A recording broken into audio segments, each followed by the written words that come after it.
नमस्कार, आप देख रहे हैं इंडिया न्यूज। मैं हूं आपके साथ अनन्या बेदी। बड़ी खबर के साथ शुरुआत कर रहे हैं। पाकिस्तान में एक सुरक्षा चौकी पर आत्मघाती हमलावरों ने विस्फोटकों से भरे वाहन में ब्लास्ट कर दिया। इस हमले में करीब 17 सुरक्षा कर्मियों की मौत हो गई है, जबकि कई घायल हो गए हैं। यह हमला खैबर पख्तूनख्वा प्रांत के बन्नू जिले में हुआ है। पाकिस्तानी तालिबान से अलग हुए गुट हाफिज गुल बहादुर समूह ने इस हमले की जिम्मेदारी ली है।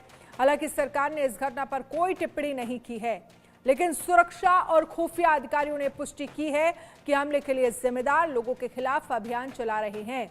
जानकारी के मुताबिक उत्तर पश्चिमी पाकिस्तान में एक आत्मघाती हमलावर ने सुरक्षा चौकी पर विस्फोट से लदे अपने वाहन को उड़ा दिया, जिसमें कम से कम 17 सुरक्षा कर्मियों की मौत हो गई है और कई अन्य घायल हो गए हैं। 4 खुफिया और सुरक्षा अधिकारियों ने ये जानकारी दी। विस्फोट के बाद फायरिंग की भी खबर है, जिससे घायलों की संख्या और ज्यादा बढ़ गई है। लेकिन इन सब के बीच सवाल यह है कि बलूचिस्तान में बड़े एक्शन की तैयारी में क्या पाकिस्तानी फौज अब नजर आ रही है। पाकिस्तान में टीटीपी आतंकियों के खिलाफ बड़ी तैयारी। आतंकी हमले के बाद एक्शन में पाकिस्तानी फौज। आतंकवाद विरोधी अभियान शुरू करने का ऐलान।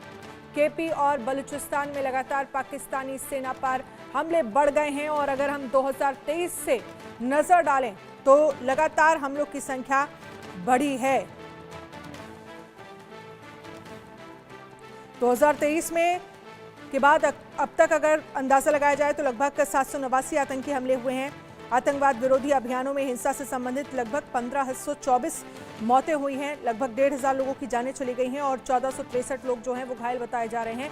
अगर 2023 से अब तक अंदाजा लगाया जाए 789 आतंकी हमले, और इसके जरिए आप अंदाजा लगा सकते हैं कि किस तरह से आतंकवाद अब खुद पाकिस्तान के लिए मुसीबतें खड़ी कर रहा है। तो बलूचिस्तान में बड़े एक्शन की तैयारी में है पाकिस्तानी फौज, लेकिन किस तरह का और कैसे ये एक्शन होगा ये देखने वाली बात होगी। कुछ दिन पहले ही बलूचिस्तान आर्मी की तरफ से भी एक हमला किया गया था, जिसमें हमले की जिम्मेदारी बलोच आर्मी ने ली थी और उसमें भी कई सैनिकों की जान चली गई थी।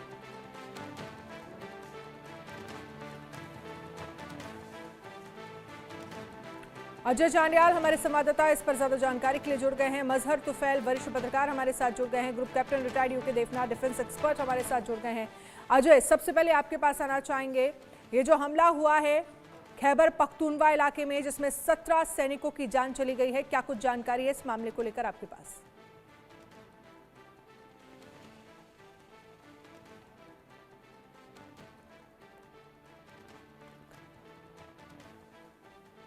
Group captain U K Devnath defence expert हमारे साथ बने हुए हैं। यूके देवनाथ जी, कैसे देखते हैं इस घटना को? लगातार 2023 के बाद बात करें तो टीटीपी के साथ सरकार का जो एक तरह से जो यहां पर क्लैशेस नजर आए, उसके बाद बैक टू बैक हमने देखा कि किस तरह से 2023 से लगातार 789 हमले हो चुके हैं, कई लोगों की जानें जा चुकी हैं और अभी भी बलोच आर्मी कैसे पाकिस्तान के लिए मुसीबतें खड़ी कर रही है, इसके जरिए अंदाजा लगा सकते हैं। जी हाँ अनन्या, अगर देखा जाए तो बहुत ही दर्दनाक खबरें आ रही हैं पाकिस्तान से। मैं तो फौज का हिस्सा था, तो मुझे तो ये खबरें कई बार बहुत दयनीय भी लगती हैं।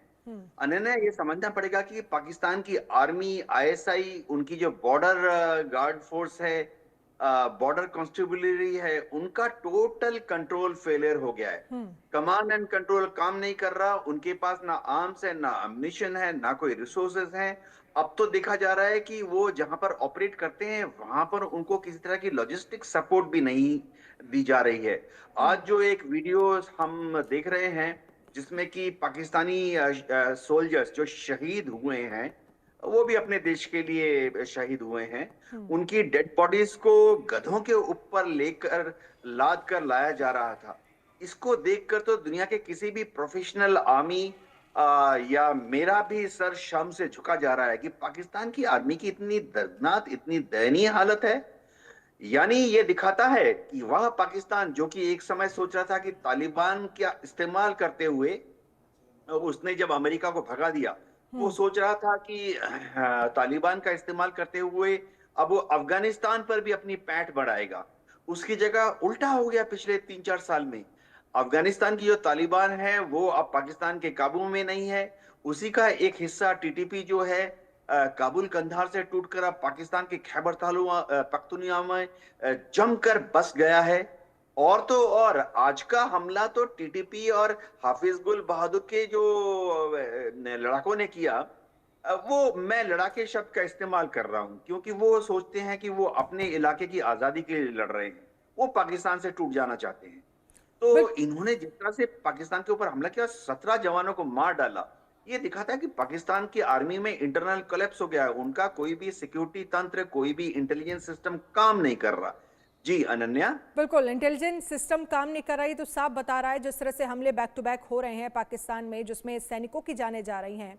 अजय जांडियाल इस पर ज्यादा जानकारी के लिए हमारे साथ जुड़ गए हैं। अजय, इस बात का जिक्र यूके देवनाथ जी ने भी किया कि कैसे वहां पर सैनिकों को की डेड बॉडी को गधे पर लेकर जाया जा रहा है। आप सोचिए, सैनिक जो देश के लिए अपना सब कुछ निछावर करने के लिए तैयार होते हैं, उनके साथ, उनकी डेड बॉडीज के साथ इस तरह का व्यवहार, ये वाकई अशोभनीय है, जिसकी हर जगह, जिस पर पाकिस्तान को कहीं ना कहीं थू-थू हो रही है। लेकिन इन सब के बीच खबर ये भी सामने आ रही है कि जो हमलावर आए थे वो 17 सैनिकों के सर काट कर ले गए और फिर उसके बाद पाकिस्तान में ये हुआ कि जो डेड बॉडीज ले जाने के लिए गाड़ी तक मुहैया, एम्बुलेंस तक मुहैया नहीं, या सैनिकों के कंधे तक नहीं मुहैया कराए गए और उन्हें गधे पर उनकी डेड बॉडीज को ले जाया जा रहा है।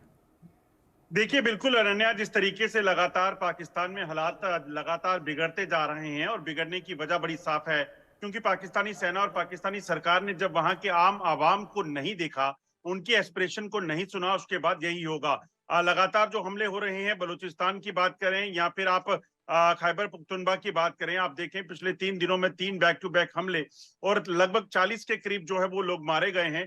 और इसमें सबसे बड़ी बात यह है कि ये जो ताजा हमला हुआ है उसमें एक पोस्ट पर सुसाइड अटैक किया गया और सुसाइड अटैक इस तरह का था कि उन्होंने ये सुनिश्चित किया कि वहां पर मौजूद सभी सैनिक जो है मारे जाएं। 17 सैनिक एक साथ मार गिराने का मतलब साफ है कि सोचिए इन लड़ाकों के हौसले कितने बुलंद होंगे और किस तरह के हथियार ये अपने साथ रखे हुए हैं। अभी कुछ दिन पहले ही बलूचिस्तान में जब एक कमांडर जो इन्होंने बलोच लिबरेशन का आर्मी का मारा था, तो उसने कहा था कि हमारे साथ अगर जंग लड़ेंगे तो हम लगभग 2 महीने तक कंटिन्यूसली पाकिस्तानी सेना के साथ जंग लड़ सकते हैं।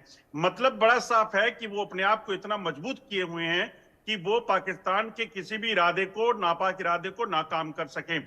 और वजह बड़ी साफ है, वो लोग एक ही चीज कहते हैं कि हमारे इलाके में हस्तक्षेप करना छोड़ दीजिए, क्योंकि पाकिस्तान जब उस इलाके पे जबरन कब्जा किए हुए है, उस जबरन कब्जे के बावजूद उनको थर्ड क्लास सिटीजन बना के रखा था। उनकी जो जरूरतें थी, जो रोजमर्रा की, चाहे वो बिजली हो, पानी हो, तमाम उनको जब पूरा नहीं किया, तो उन्होंने भी देखा कि जब हमारे साथ ऐसा बर्ताव हो रहा है तो पाकिस्तान की क्या जरूरत। और जबकि वहां पे जो मिनरल्स हैं, जो वहां पे जो रिसोर्सेज हैं, उनका इस्तेमाल पाकिस्तान लाहौर के लिए करता है, पाकिस्तान अपने इलाकों के लिए करता है, तो यकीनन उनको जो है ये इस चीज को लेकर कहीं ना कहीं गुस्सा था। और वो गुस्सा अब इतना बड़ा कि वो पाकिस्तान से आजादी चाहते हैं, चाहे वो बलूचिस्तान का इलाका है, चाहे पाकिस्तान ऑक्युपाइड कश्मीर का इलाका है। जहां तक सैनिकों की बात है, जिस तरीके से सैनिकों के शव आज गधों पर जो है लाद कर ले जा रहे हैं, वो अपने आप में पाकिस्तान को की सरकार को समझ आ जाना चाहिए और दुनिया उसको देख रही है कि आखिरकार पाकिस्तान किस हद तक गिर चुका है, क्योंकि वहां पर इंसानी जान की कोई कीमत नहीं। पाकिस्तान के कब्जे वाले कश्मीर में कल जब प्रदर्शन हो रहा था, तो वहां पर प्रदर्शन इस चीज को लेकर था कि सरकार ने एक आदेश जारी किया, राष्ट्रपति का ऑर्डिनेंस आया कि आप कोई भी प्रदर्शन नहीं कर सकते। लोगों ने कहा कि हमारे हकों के लिए अगर हम आवाज उठाएंगे, पहले आप उसको जबरन दबाते थे, जो हमें हक था, अब कानूनी तौर पर उसे बंद कर रहे हैं। जब उसको लेकर आवाज उठाने लगे तो उन पर आंसू गैस के गोले चलाए गए, जिसके बाद लोगों ने विरोध किया और पाकिस्तानी सैनिकों को, पाकिस्तानी सिक्योरिटी फोर्सेज जो पुलिस के लोग थे, उनको वहां से भगाया कल रावला कोर्ट से, और उसके बाद वहां पर तनाव बना हुआ है। और इसी तरह से आप सोचिए, जब गिलगित में ये हाल है, बलूचिस्तान में ये हाल है, खैबर पख्तूनख्वा में ये हाल है, पाकिस्तान के कब्जे वाले कश्मीर में ये हाल है, तो पाकिस्तान फिर किस तरह से ये सोच सकता है कि उनके सैनिकों के पास इनपुट आएगा। ह्यूमन इंटेलिजेंस बिल्कुल फेल है और टेक्नोलॉजी का इस्तेमाल पाकिस्तान में कितना ही होता है वो हम सब जानते हैं। लेकिन अजय, एक चीज़ और मुझे समझने की ज़रूरत है, हमारे दर्शकों को भी समझाने की ज़रूरत है कि पाकिस्तान के जो केपी और बलूचिस्तान में 2022 के बाद जो हैं वो लगातार हमले बढ़े हैं।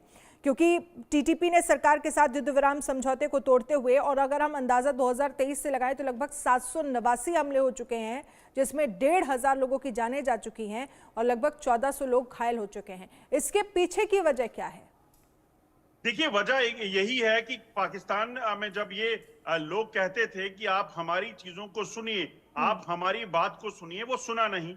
अब जब समझौता किया था तो समझौते में ये फैसला हुआ था कि लोगों के एस्पिरेशन को सुना जाएगा। उनकी मांग आजादी की थी, उनकी मांग थी कि उनको कम से कम छोड़ दिया जाए, पाकिस्तान हस्तक्षेप ना करे। जब वो नहीं सुना गया तो उसका जवाब अब मिलेगा ही, और उसी की वजह से आप देखें तो आज वो इतने जबरदस्त हमले तरीके से हमला करते हैं कि वो गाड़ियों की गाड़ियां, काफिले के काफिले उड़ा देते हैं। किसी भी पोस्ट पर हमला करके 17 लोगों की जान ले लेते हैं, सैनिकों की, और वो पाकिस्तानी सेना के लोग, जिसे पाकिस्तान अपने आप में बड़ी प्रोफेशनल आर्मी कहता है। तो आप सोचिए वहां हालात क्या होंगे। और यही चीज जो है बलूचिस्तान में है। अब पाकिस्तान ने, जब बलूचिस्तान के लोगों ने, बीएलए ने लगातार हमले किए, चाहे वो चीनी नागरिक थे, चाहे वो पाकिस्तान के थे, उन्होंने लगातार वार्निंग दी कि हमारे इलाके में आप कब्जा करने का जो प्रयास कर रहे हैं इसको छोड़ दीजिए। उन्होंने साफ किया कि यहां से सीपैक का जो अब प्लान किया गया है, जो लिया गया है इलाका, वो छोड़ दीजिए, हम कभी बर्दाश्त नहीं करेंगे, ना पाकिस्तान को ना चीन को। मगर पाकिस्तान ने नहीं माना, चीनी नागरिक वहां गए। उसके बाद उन्होंने चीनी नागरिकों पर 2 हमले किए, जिसमें 2 चीनी नागरिक मारे भी गए। उसके बाद सेना पर, पाकिस्तानी सेना पर जो उन्होंने हमले किए उसमें उसको नुकसान उठाना पड़ा। अब फिर पाकिस्तान सुन नहीं रहा है। पाकिस्तान ने जो अब प्लान किया है, जो जानकारी मिल रही है सूत्रों से, पाकिस्तान अब बलूचिस्तान में एक बड़ा मिलिट्री ऑपरेशन प्लान कर रहा है ताकि बीएलए के लोगों पर हमला करके उनको खत्म किया जाए। मगर बीएलए कौन है? वहां आम बच्चा जो है वो बीएलए का सदस्य है, और बलूचिस्तान का हर नागरिक जो है पाकिस्तानी सरकार, पाकिस्तानी सेना। ठीक है, इस पर मैं यूके देवनाथ जी से चाहूंगी कि वो इस पर एक रिएक्शन दे। क्या पाकिस्तान के लिए बीएलए को खत्म करना इतना आसान होगा, जो इतनी बड़ी चुनौती पाकिस्तान के लिए बना है? क्योंकि प्रेशर चीन की तरफ से भी है पाकिस्तान पर। अनन्या, बलूचिस्तान के लोग जो हैं खूंखार होते हैं, और बहुत ही उनमें अपना जो भावना होती है कि हम एक अलग ट्राइब हैं, हम बहुत मजबूत हैं, ये उनमें कूट कूट कर भरी हुई है। आजादी के दिनों से ही वह कभी भी पाकिस्तान की पंजाब प्रोविंस के जो सुन्नी बहुल पंजाबी हैं उनके कंट्रोल में नहीं रहना चाहते थे। बीएलए के पहले भी वहां पर अलग अलग लड़ाके ग्रुप थे, टेररिस्ट ग्रुप थे, जिन्होंने कि पाकिस्तान की आर्मी को कभी भी बलूचिस्तान में काम नहीं करने दिया। ये एक्टिविटी बलूचिस्तान में, बीएलए की एक्टिविटी तब बढ़ गई जब पाकिस्तान ने सीपीएक बनाने के लिए चीन से बिलियंस ऑफ डॉलर्स की भीख ले ली, और बलूचिस्तान के लोगों को उनके जो एरिया, ट्रेडिशनल एरिया थे, वहां से निकाल बाहर किया। और तो और जब बॉर्डर पोर्ट अथॉरिटी बना तो हजारों एकड़ की जमीन वहां के बलूच ट्राइबल से छीन ली गई। उनको या तो मुआवजा नहीं मिला या ना के बराबर मुआवजा मिला। और तो और जो इतने बलूच ट्राइबल्स के जो उनके लीडर्स थे, ट्राइबल लीडर्स थे, उनको जेल में भर दिया पाकिस्तान की आर्मी ने या उनको मार डाला। तो बीएलए को खत्म करना इतना आसान नहीं है, क्योंकि बलूचिस्तान में उनके पास हथियार है, बीएलए के पास हथियार है। एक और चीज अनन्या जो होती है, जो बॉर्डर है बलूचिस्तान और ईरान के बीच में, वो बहुत ही पोरस है। तो पाकिस्तान की आर्मी जब भी उनको पीछा करती है, वो कुछ घंटों के लिए, कुछ दिनों के लिए जाके ईरान के एरिया में जाके छुप जाते हैं। तो पाकिस्तान की आर्मी अगर ये सोचे, अगर पाकिस्तान की शहबाज शरीफ ये सोचे कि बंदूक के बल पर वो बलूचिस्तान के लोगों को दबा के रखेगी, ऐसा संभव नहीं है। पाकिस्तान की फौज और पाकिस्तान की जो एस्टेब्लिशमेंट है, उनका अब एक ही चीज उनको बचा सकती है कि वो बलूचिस्तान के लोगों को इज्जत दे, बराबरी का दर्जा दे, और उनसे बातचीत करके उन्हें समझाए कि बलूचिस्तान और ग्वादर पोर्ट के डेवलपमेंट में वो बराबरी क्या हिस्सेदारी है। वहां पर अगर आप, ठीक है, इस पर मैं अजय से समझना चाहूंगी। अजय, जिन बातों का जिक्र यूके देवनाथ जी कर रहे हैं कि देखिए आपके पास एक ही ऑप्शन बचता है कि आप बलूच लिबरेशन आर्मी से बातचीत करिए, बातचीत के जरिए रास्ता निकालिए। एक तरफ आपके ऊपर चीन की तरफ से प्रेशर है, क्योंकि चीनी नागरिकों की भी जाने गई हैं पिछले वक्त में अगर हम देखें तो, और ये चीन को बिल्कुल बर्दाश्त नहीं है। जो प्रोजेक्ट चल रहा है वो मजबूरी है पाकिस्तान की, क्योंकि इतना कर्जा ले रखा है, उसमें पाकिस्तान कुछ दखलंदाजी कर नहीं सकता। तो ऐसे में अब ऑप्शन क्या बचता है, क्या विकल्प पाकिस्तान के पास बचते हैं? क्योंकि इतना आसान तो खत्म करना भी नहीं होगा, फिर बातचीत का रास्ता निकलता है और फिर बातचीत के जरिए बलूच लिबरेशन आर्मी अपनी मांगे रखेगी और वो मांगे शायद पाकिस्तान ना मान पाए। देखिए, एक चीज को समझना होगा, जिस तरीके से आज बलूचिस्तान के हालात हैं, जिस तरीके से बलूचिस्तान का बच्चा बच्चा लगातार पाकिस्तान के खिलाफ आवाज बुलंद किए हुए है, पाकिस्तानी सेना को साफ बता चुका है कि अगर इस इलाके में कोई भी हरकत की, चाहे वो पाकिस्तान सरकार करे या फिर चीन करे, उसको बर्दाश्त नहीं किया जाएगा। पाकिस्तान, इसमें कोई शक नहीं कि $बिलियन का पैसा वो इन्वेस्टमेंट वहां चीन की करवा चुका है। और पाकिस्तान, ये कहा जा सकता है कि जल्द ये पाकिस्तान जो टुकड़ों में अपने आप को बेच रहा था चीन को, अब उसे बेचने की जो उसकी कोशिश है उसे बलूचिस्तान के लोगों ने नाकाम कर दिया है। अब यहाँ तो बलूचिस्तान पाकिस्तान से अलग होगा, चाहे पाकिस्तान उस पर हमला करेगा, चीन की मदद से वहां पे नुकसान पहुंचाने की कोशिश करेगा, तो जो इंटरनेशनल कम्युनिटी है वो इसमें सामने आएगी, क्योंकि ह्यूमन राइट वायलेशन है, क्योंकि वो लोग जो हैं अपने हकों के लिए लड़ रहे हैं, इसलिए पाकिस्तान पर उसका प्रेशर भी रहेगा। सिर्फ चीन के साथ के कारण पाकिस्तान वहां कुछ कर नहीं सकता है। दूसरी चीज आप देखें तो जिस तरीके से पाकिस्तान ने मिलिट्री ऑपरेशन प्लान किया है, इसके बाद जो BLA है उसकी तरफ से भी साफ कर दिया गया है कि अगर कोई भी उनके साथ हमले की, जंग की बात करता है तो वो जंग होगी और उसका जवाब देने के लिए वो तैयार हैं, जिसके लिए वो कई महीनों तक वो लड़ सकते हैं पाकिस्तान के साथ। यकीनन उनके पास हो सकता है फाइटर प्लेन ना हो, मगर पाकिस्तान को पता है कि ग्राउंड पर जाना पड़ेगा। जो वो इलाका है खैबर पख्तूनख्वा का, बलूचिस्तान का इलाका जो है, वो टेरेन ऐसा है कि वहां पर उनको ग्राउंड पर उतरना पड़ेगा। और ग्राउंड पर उतरने का मतलब साफ है कि पाकिस्तानी सैनिक आज अगर वहां घुसने से डरते हैं तो उसके पीछे की वजह है कि वहां के लड़ाके जो हैं वो अलग तरह की ट्रेनिंग लेकर बैठे हुए हैं, उनमें मरने मारने का कोई डर नहीं है। वो चीज समझनी होगी। और देखें, पाकिस्तान अगर बातचीत नहीं करता है तो पाकिस्तान इस चीज को समझता है कि जैसे बांग्लादेश एक समय में अलग हुआ था, वैसे आज बलूचिस्तान उस कगार पर पहुंच चुका है। और यही नहीं, आप देखें पाकिस्तान के कब्जे वाले कश्मीर में भी यही हालत है, वहां पर भी लोग दुखी हैं, वहां पर भी लोगों पर अत्याचार होते हैं। और जब लोग नहीं सुनते, जब लोग आवाज उठाते हैं, उनको सेना की जोर से दबाया जाता है। तो वो चीजें बलूचिस्तान में हुई, वही चीजें खैबर पख्तूनख्वा में हुई। अब वो लोग नहीं चाहते इस चीज को, और इसीलिए उसका जितना ये दबाने की कोशिश, उससे ज्यादा फोर्स के साथ वो रिटेलिएट करते हैं। बिल्कुल, जितना दबाने की कोशिश हो रही है उतना ही रिटेलिएट हो रहा है। लेकिन इन सब के बीच पाकिस्तान के सामने अब तमाम मुसीबतें हैं, क्योंकि जिस तरह से यूके देवनाथ जी, हमने पाकिस्तान को देखा है, पाकिस्तान दुनिया भर के लिए आतंकवाद होता रहा और यहाँ अब पाकिस्तान के लिए घेरा जो है वो चारों तरफ से बन गया है। एक तरफ चीन है, दूसरी तरफ बलूच लिबरेशन आर्मी है, TTP है, TTP के ग्रुप्स हैं जो लगातार, अब हमने 2023 को लेकर जब हम बात कर रहे थे, 789 हमले होना, 1,500 लोगों की जाने जाना, 1400 से ज़्यादा लोगों का घायल होना, ये अपने आप में बड़ी चुनौती है। और जिस तरह से आज जो सैनिकों के शवों को ले जाया जा रहा था, वो पाकिस्तान के लिए दुनिया भर में थूथूकार है। अनन्या, किसी भी सोल्जर्स के लिए सबसे बड़ी बात होती है कि वो अपने देश के लिए जब जान देता है, वो उम्मीद करता है कि देश जो है उसके पार्थिव शरीर को पूरे सम्मान के साथ आखिरी सलाम देगा। आज पाकिस्तान से जो वीडियोस आ रही हैं जिसमें देखा जा रहा है कि उनके सोल्जर्स के शवों को, पार्थिव शरीर को गधों पे लाद कर ले जाया जा रहा है, वो भी रस्सी से बांधकर, ये देखकर दुनिया के किसी भी बहादुर सिपाही का कलेजा कांप उठेगा। मैं तो सोच भी नहीं सकता कि पाकिस्तान जैसा मुल्क जो कि करोड़ों अरबों डॉलर्स खर्च करता है हथियारों की खरीद फरोख्त पर, क्यों वो ऐसी जगह पर एक गाड़ी कॉन्वॉय नहीं भेज सका या अपने हेलीकॉप्टर्स को नहीं भेज सका इन बहादुर सोल्जर्स के शरीर को वापस लाने के लिए। हमने भी लड़ाइयां लड़ी हैं, इंडियन आर्मी ने भी लड़ाइयां लड़ी हैं, हमने कारगिल में लड़ाई लड़ी है, इसके अलावा अक्साई चीन में भी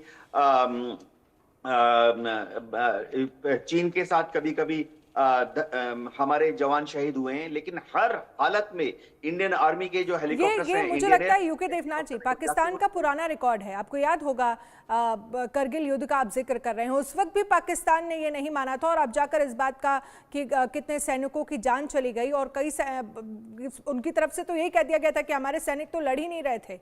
ये पाकिस्तान का पुराना रिकॉर्ड रहा, ये कोई नई बात नहीं है। लेकिन ये वाकई जिस तरह की तस्वीर सामने आई है, बेहद शर्मनाक है। अनन्या, किसी भी फौजी कमांडर के जहन में हमेशा होता है तीन चीज। एक, हमला करना है दुश्मन पर, दूसरा है जहन में ये होता है कि हमला अगर सक्सेसफुल हो गया गुड, लेकिन अगर हमला विफल हो गया और दुश्मन ने बहुत कैजुअलिटी दे दी, लोग हमारे उसके अपने जवान अगर शहीद होते हैं या वुंडेड होते हैं, तो उनको कैजुअलिटी इवोकेशन किस तरह से करेंगे? इसकी प्लानिंग तो पहले से ही कर ली जाती है। कैजुअलिटी इवोकेशन के लिए पहले से ही गाड़ियां, ट्रुप्स, एम्बुलेंसेज, हेलीकॉप्टर्स तैनात होते हैं, उसके बाद ही हमले को अंजाम दिया जाता है। इस केस में मेरे को लगता है कि टोटल प्लानिंग जीरो थी, उसके पास कोई भी कहते हैं ना प्लान बी नहीं था। गधों पे लाद कर अगर वो शरीर वापस ला रहा है, इसका एक और मतलब है कि जो आम जो जवान होते हैं जो कि इन सैनिकों के शव को एक अपने कंधों पर ला सकते थे, जैसे हम भारत में भी कई बिल्कुल बार बिल्कुल, लिया। मैं उसी बात का जिक्र कर रही थी कि सैनिकों के कंधे तक नहीं मिले उन जवानों को जिनकी जानें चली गईं, और फिर गधे पर रखकर उनकी डेड बॉडीज को लेकर आया जा रहा है। ये वाकई बहुत शर्मनाक है। बहुत बहुत शुक्रिया यूके देवनाथ जी, बहुत बहुत शुक्रिया हमसे हमारे साथ जुड़ने के लिए, इस बातचीत में, इस चर्चा में शामिल होने के लिए। अब बात करेंगे पाकिस्तान में मृतक सैनिक